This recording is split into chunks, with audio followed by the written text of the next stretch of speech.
Yeah, you can do this. Don't be intimidated by what, this? Shakespeare? Are you kidding me? You got this.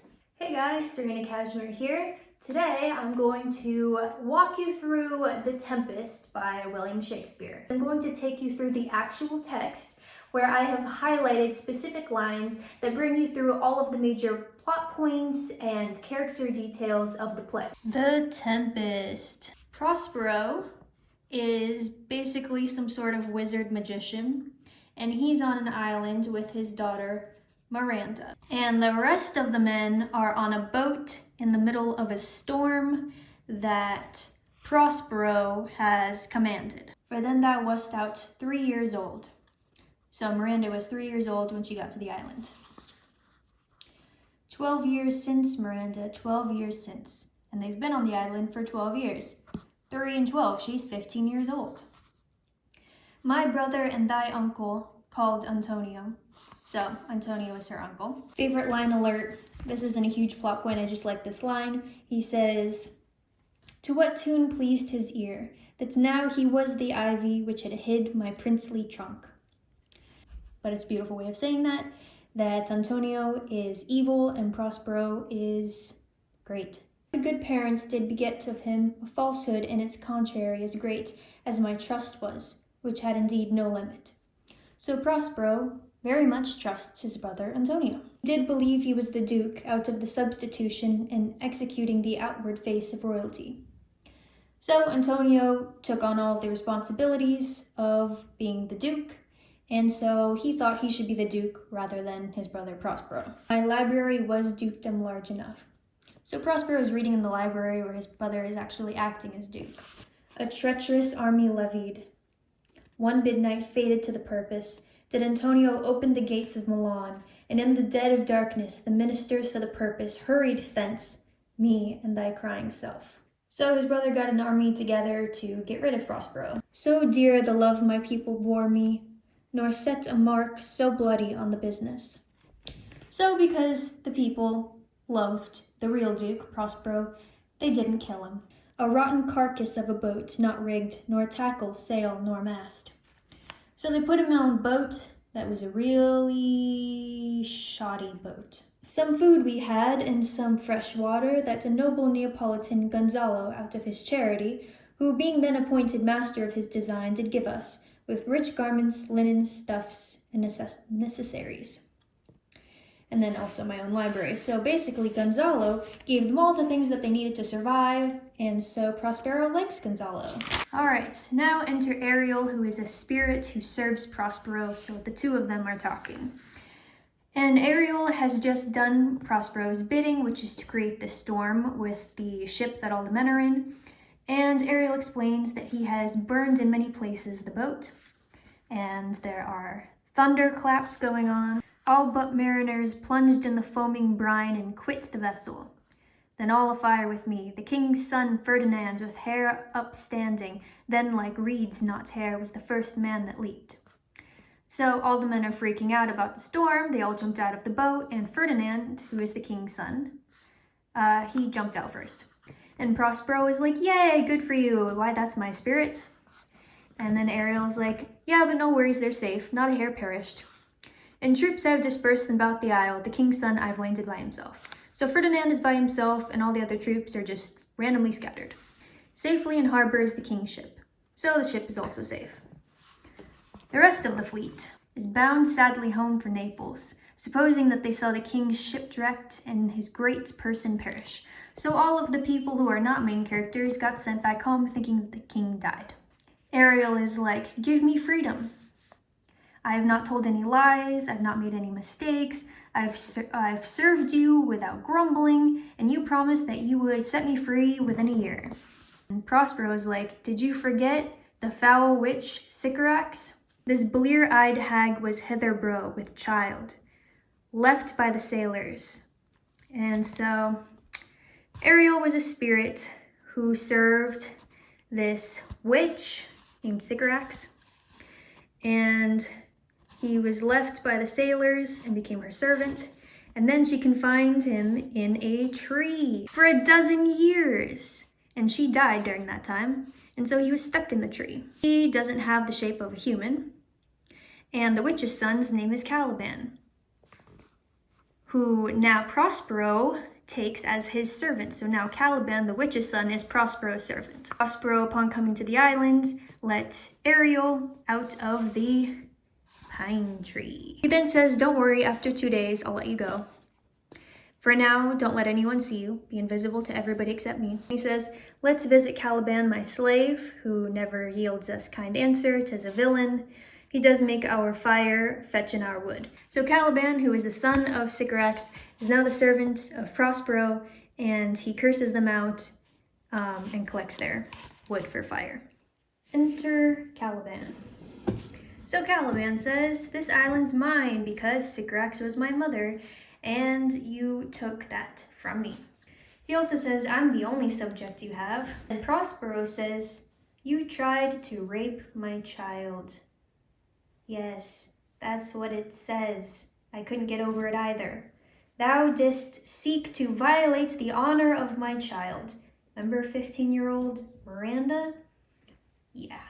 Prospero says, "I taught you to speak, and I taught you every hour," because Caliban was a child and Prospero had to raise him.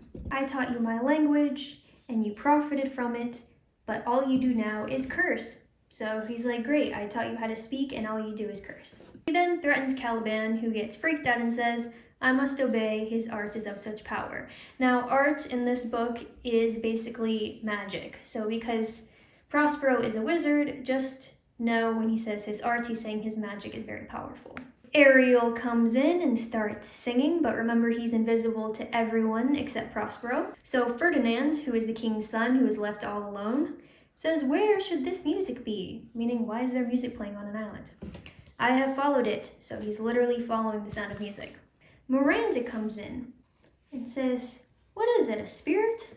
She's seeing Ferdinand for the first time and has never seen a man in her life other than her father. Miranda, "Why speaks my father so urgently? This is the third man that ever I saw, the first that ever I sighed for." So she's like, "Ooh, this guy's pretty hot, and I've never even seen a guy before." Well, it's the third one she's seen. And then Ferdinand sees her and says, "Oh, if a virgin and your affection not gone forth, I'll make you the Queen of Naples." So Ferdinand is like, "Wow, that is a hot woman. If you haven't had sex yet, we should get married." But Prospero doesn't like that these two are so in love. So Ferdinand draws his sword, ready to fight. Prospero says, "Thou thinkst there are no more such shapes as he." To Miranda to say, "There are many more men in the world. Don't just pick the first one you see." Ferdinand says, "My father's loss, the weakness which I feel, the wreck of all my friends, or this man's threats, to whom I am subdued, are but light to me." So basically, he thinks that his father is dead from the shipwreck. He is mourning his father. He thinks all of his friends from the shipwreck are dead as well. And now this random man is threatening him. And he's like, "It's no big deal because there's a beautiful woman here." Now we go to another part of the island and we're listening to them talk. Gonzalo, the one that Prospero liked for giving him books and such when he got thrown into a boat, says, "How lush." So now we know that the island is green. Gonzalo goes on to say, "Sir, we were talking that our garments seem now as fresh as when we were at Tunis at the marriage of your daughter who is now queen." So now we know that not only are these two sailors, Antonio and Gonzalo, totally okay from the shipwreck, but their clothes are also as clean as before they left. We also know that they got on the boat in the first place because the king's daughter got married to someone in Tunis, probably the prince, because now she is queen. Sebastian says, "But rather lose her to an African." So this group is not too happy that she married an African in Tunis. Antonio, "We too, my lord, will guard your person while you take your rest." So the king, Alonso, is going to sleep along with all the other sailors, while Antonio and Sebastian are going to keep watch. Favorite line alert, Sebastian says, I am standing water. Antonio says, I'll teach you how to flow. The king, his son's alive. Sebastian, I have no hope. So, they found each other, but they didn't find the king's son, which is Ferdinand, who's in love with that Miranda girl, but they don't know that he survived, so they assume he's dead. Who's the next heir of Naples? So, if the prince is dead, they want to know if they have a chance at the throne. Sebastian, I remember you did supplant your brother Prospero. He's like, remember what you did to your brother. You got Milan by killing your brother, so I'll get Naples because I can kill the king. When I rear my hand, do you the like to fall it on Gonzalo? So Antonio's like, I like this plan, and when I say so, kill Gonzalo, because Gonzalo is the king's, best friend, basically. Ariel, once again, being the spirit that he is and causing chaos because Prospero tells him to. So he is singing in Gonzalo's ear and telling him to beware and get up so that these two don't kill you. Alonso wakes up and says, why are you drawn? Why do you have your swords out? And then Sebastian tries to cover it up by saying, we heard a hollow burst of bellowing. So he's like, oh, there was a huge wind and we got scared. That's why we drew our swords. And then Antonio's like, a whole herd of lions. So again, trying to cover up their lie. Now we're on to a new scene. Caliban, the servant of Prospero, and then Tranquillo comes in, and Caliban says, here comes a spirit of his, and to torment me for bringing wood in slowly. I'll fall flat, perchance he will not mind me. Great. Prospero thinks that I'm collecting the wood too slowly, so he's gonna have someone come and beat me up. So he's like, maybe if I lie down, he won't notice me. So then Tranquillo comes in and says, a man or a fish, dead or alive? So now we know that Caliban is half fish. He's a weird looking creature. We knew he wasn't human, but now we have some idea of what he looks like. Favorite line alert. Misery acquaints a man with strange bedfellows. So if you're unhappy, you're gonna sleep with weird people. Enter Stefano. So now we've got another character here. Stefano says, this is some monster of the isle with 4 legs. If I can recover him and keep him tame and get to Naples with him. So, he has seen the weird legs of Caliban coming out of a cloak, and he also sees 2 legs of Tranquillo, who has also gotten under the cloak. So seeing 2 human legs and 2 calf legs, he thinks this is a weird creature that if he takes back to Naples will get him a lot of money if he sells. But he is drowned and these are devils. So now Tranquillo thinks that Stefano is a weird devil because he's supposed to be dead from the shipwreck. 4 legs and 2 voices, a most delicate monster. So now he's heard both Caliban and Tranquillo speak, and he thinks that this monster has 2 people within it, like 2 heads or something. Stefano, Tranquillo, this is a devil, so they just keep scaring each other. I am Tranquillo. I hid me under the dead moon calf's gabardine for fear of the storm. And then finally Caliban speaks. That's a brave god and bears celestial liquor. I will kneel to him. So Caliban gets his first drink of alcohol and thinks this must be a god who has this amazing liquid substance. Be my god. So Caliban is like, please, I'll be your servant. I'll do anything. Just keep giving me alcohol. And then Tranquillo is like, when his god's asleep, he'll rob his bottle. So he's telling Stefano not to trust this monster.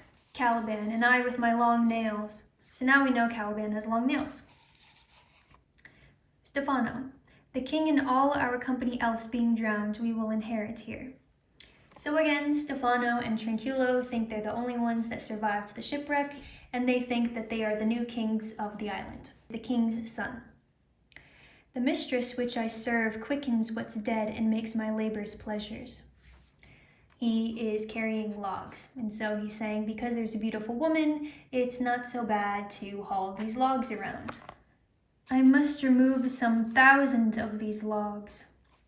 So Prospero, her father, said, if you want the girl, you've got to carry 1,000 logs.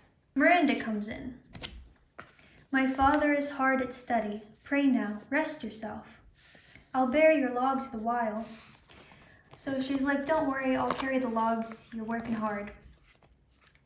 And then he says, what is your name? She says, Miranda. Oh, my father, I've broke your hest to say so. So she told him her name, even though her father said don't. Ferdinand. Oh, you, so perfect and so peerless, are created of every creature's best.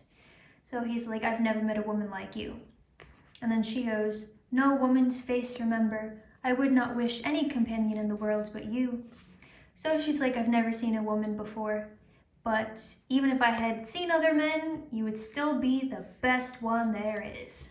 Ferdinand, I am, in my condition, a prince, Miranda. I do think, a king. So he's like, you should like me, I'm a prince. Then she goes, do you love me? And he says, do love, prize, honor you. They're confessing their love.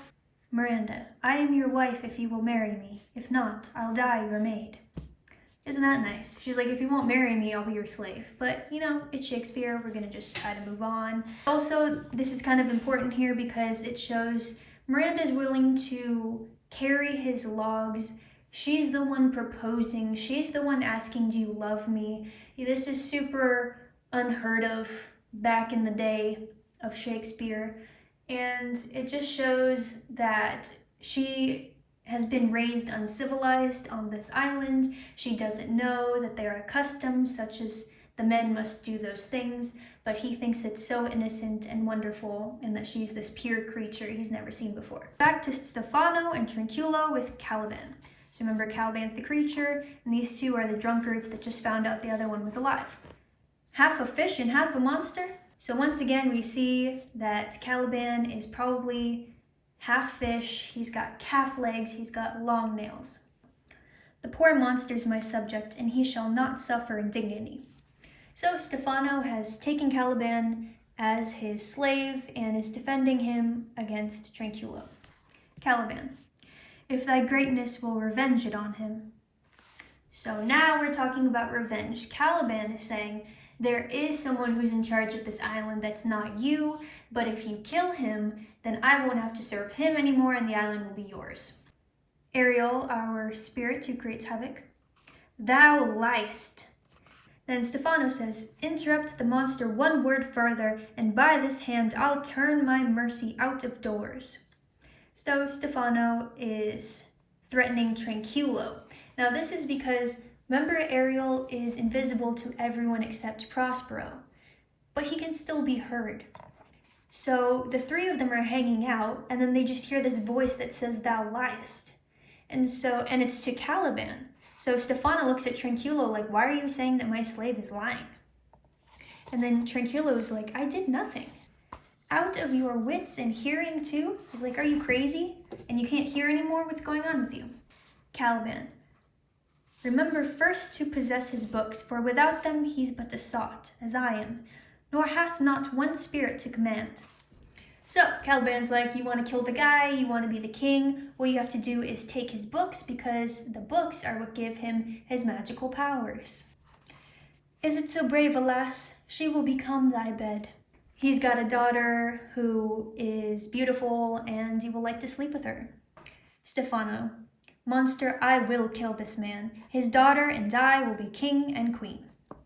Isn't that lovely? He's going to kill her father and then force her to have his children.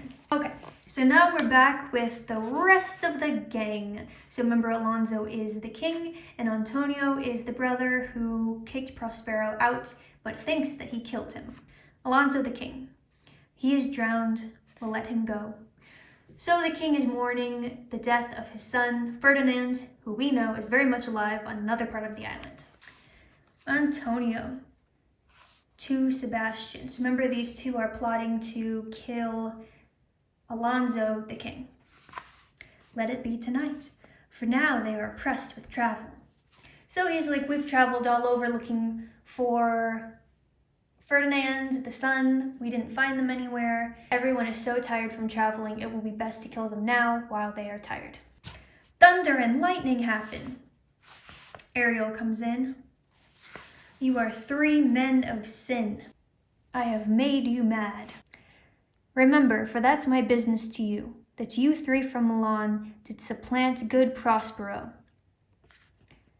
The powers delaying, not forgetting, have incensed the seas and shores. Ariel comes in and is like, you guys want to kill, and that's not okay, but I have made you mad with magic. And remember what you did to Prospero, and that is why I made your boat go crazy in the storm. A little while later, Prospero says they are now in my power, meaning that this whole time that he was saying that Ferdinand and Miranda, he actually did want them to get together, he's just making it difficult so that they feel like they earned it. So now we've got the 2 lovers together with Miranda's father, who is a wizard. He says, then, as my gift and thine own acquisition worthily purchased, take my daughter. So he's like, you carried the 1,000 logs, you get to take my daughter. That was all she was worth, you get to keep her. Love that. All right, we got a new character, Iris. This is another spirit of the island who is under the control of Prospero. Ceres, most bounteous lady, thy rich lease of wheat, rye, barley, vetches, oats, and peace. So Iris is introducing Ceres, who is another spirit and is the spirit of agriculture. And then Ceres says, hail, many-colored messenger. So that's a hidden way of saying that Iris is the spirit of rainbow color. A contract of true love to celebrate. So these 2 spirits have come to celebrate the marriage of Ferdinand and Miranda. Then Juno comes in, another spirit, and starts singing a marriage blessing. Let me live here even, so rare a wondered father and a wise makes this place paradise. So he's like, we can live in peace here, this place is great, you're so wise, you're great. Prospero aside, so he's talking to himself or the audience. I had forgot that foul conspiracy of the beast Caliban and his confederates against my life. No more. So he's like, oh yeah, I forgot that Ariel, the spirit, told me about Caliban and the drunkards who want to come and kill me so that they can be king instead. If you be pleased, retire into my cell and there repose. A turn or 2 I'll walk to still my beating mind. So he's like, go to my room, relax. I'm gonna go for a walk to stop thinking so much. What he's really doing is just avoiding being killed. Now we're back with Caliban and the 2 drunkards. Caliban says, this is the mouth of the cell, no noise and enter. So he's like, this is Prospero's house, be quiet when you enter. Stefano, look what a wardrobe here is for thee. Caliban, what do you to dote thus on such luggage? Let's along. So Tranquillo's like, wow, this wizard's robe is cool. And Caliban's like, can you focus? We're trying to kill somebody. Then a bunch of spirits come in the shape of hounds. Prospero says, grind their joints, shorten up their sinews, let them be hunted soundly. So all of these hounds go and injure Caliban and the drunkards so that they will not kill him. Now he's back in his cell. Say, my spirit, how fares the king and his followers? Ariel, the spirit, says, confined together. The good old Lord Gonzalo, his tears run down his beard. Prospero, go release them, Ariel. My charms I'll break, their senses I'll restore, and they shall be themselves. So, Ariel is like, I took the rest of the sailors and made sure that they were trapped in one place. But now that these 2 lovebirds have decided to marry, then Prospero's like, okay, I'll stop with all of the magic and the tricks, let everyone be themselves again and find each other. I'll break my staff, I'll drown my book. So he's going to stop using magic forever. O good Gonzalo, I will pay thy graces home both in word and deed. I do forgive thee. So remember, Gonzalo's the one who, when Prospero got on the boat, he gave him his books to go with him. So Gonzalo is close to his heart. The wronged Duke of Milan, Prospero. So now he's like, remember who I am? I'm actually the Duke of Milan, but you took it away from me. Alonso, the current king, says, thy dukedom I resign, thou pardon me my wrongs. So he's like, forgive me. Prospero, whom to call brother would even infect my mouth, I do forgive. So he forgives his brother Antonio. Alonso, 3 hours since were wrecked upon this shore. And then Prospero says, for have lost my daughter. So now he's having too much fun and he's like, you lost your son, I lost my daughter in this tempest, which is why the boat crashed. But then he opens the door to his room where you can see Ferdinand and Miranda are playing chess, so they're alive after all. Miranda says, how beauteous mankind is, because she sees like a whole bunch of men. And now she's seen more than 3, and she's like, wow, there's so many choices. Favorite line alert, she's mortal, but by mortal providence, she's mine. Isn't that romantic? The king, Alonso, says, must ask my child forgiveness. So he goes up to his son Ferdinand and is like, forgive me. Now, Boatswain, who's like a sailor, says, the best news is that we have safely found our king and company, the next our ship. So he's like, not only did we find each other, but we have a ship and it's safe. And then when they're like, where were you this whole time? He's like, we were dead asleep. We were all sleeping. But we were awoken and free. Prospero's so happy that he tells Ariel to set Caliban and his companions free. So he's letting all the spirits go to do what they wish. Caliban, how fine my master is. I'm afraid he will chastise me. So this is like, oh, I thought you were terrible all the time, and now that I'm free, you're great. Prospero, this thing of darkness, I acknowledge mine. Talking about Caliban because he always said he was a monster and a villain, and, you know, he tried to rape his daughter and stuff.